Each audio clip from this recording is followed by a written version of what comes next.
Hi, my name is Tom Wyckoff. I just want to show you people, if you don't mind, I'd just like to show you what our backyard looks like. And then I got one more picture I'd like to show you, if you don't mind. So this all started from the rain stuff. What is that? That's all sewage water running in my backyard.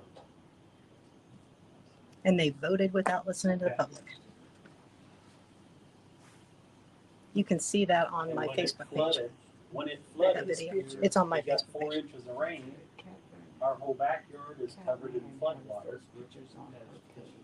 Totally. Yeah, raw sewage. And IDEM got in contact with everyone because we called them. Now this is the first drain going up Scott Street, and if you look real close, you can see all the toilet paper that's stuck in the drain that's running down the main street. Maybe we should just go put it all in their front yard. I'm trying to be nice up here today, sorry. Oh, Wilson. They voted on this.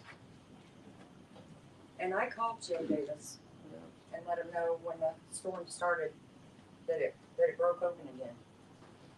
He drove by today, didn't get out of his 2,500 HT truck, didn't get out. But Andy, That the taxpayers pay for. Andy Schmidt from IDEM did come out. He did. And he sent a report today. He sent me a copy of everything. Advising them that they have to repair and redo it again. This will be the third time, I'm sorry, that's been going to be repaired.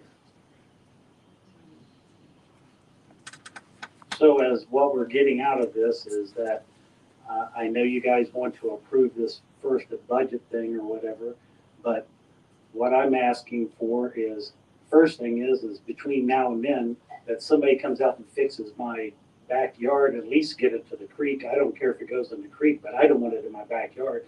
Like my wife said, we can't use our backyard for anything. We want to plant a garden. We bring in our own water because we're afraid to use our well. It's not very far from our well now, especially when it floods. And some of these, when you guys get in more deeper into this regulatory committee thing or whatever for the sewage, we need to see plans. We need to, there's got to be more than just one contractor coming out giving prices and stuff. This is how much it's going to cost. But it sounds just like the clock project from what I understand. You guys just approved it, and why didn't you get 3 bids? I have 4 college degrees. I've worked in management many, many times, and I've been a project manager. Everything we do, we go get 3 bids. It doesn't matter what it is. It could be $10,000, it could be $5,000. But I'm hoping you guys make the right decision and give us plans and let us have meetings about all this so we can decide what we think is the best, even though we might not get our way, but we need to have our voice heard and things taken care of. And I really appreciate it. Somebody come out and fix my backyard, that'd be great. And, what was her name? Jessica Bastin or whatever? The one, whoever told us to go get sandbags. Olivia Pratt. I'm sorry. Commissioner. I'm sorry. Olivia told us to go get sandbags from the State Department. Well, my wife had a heart attack and I'm a disabled vet. And I can't carry 70, 80 pound sandbags and stuff. And we would probably only have to have about 1,000 of them. So I don't know if anybody wants to come out and do that, but I appreciate it. Thank you. Yeah, I guess. Cheryl McKinney, 46012. I think what frustrates me the most is that this has been a problem. It didn't happen overnight, and all of a sudden, last month, Jessica comes to this meeting like it's a fire that's got to be put out. So glad you guys tabled it last month. Hats off to you, Bethany, for what you do to fight for these people. We need more Bethanys up here. Thanks, Bethany. I don't remember who, but somebody asked Rick about grants, and he talked about the Madison County grant of $5,801. There are other grants available. If it's truly a historical society, the county should not be paying for that. I shouldn't be paying for that because I've never even knew that existed. It's not open to the public. Right. So until it's open to the public, I don't know why I'm paying it.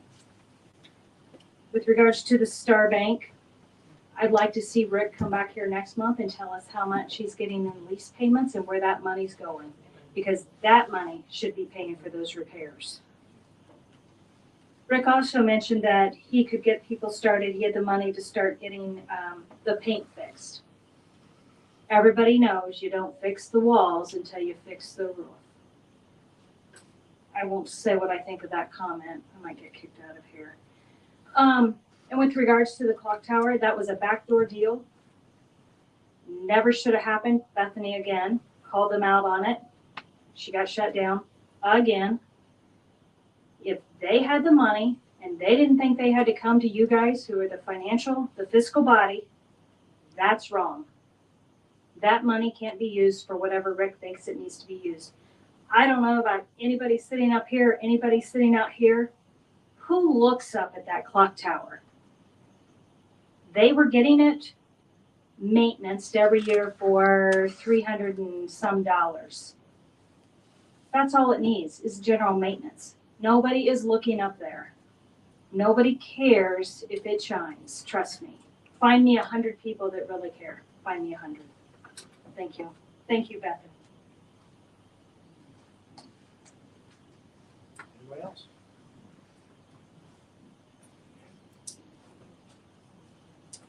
Seeing none, I would take a motion to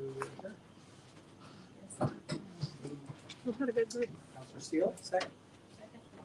Counselor Likens. All in favor, say aye. Aye. Opposed? Thank you. Don't forget to sign your documents.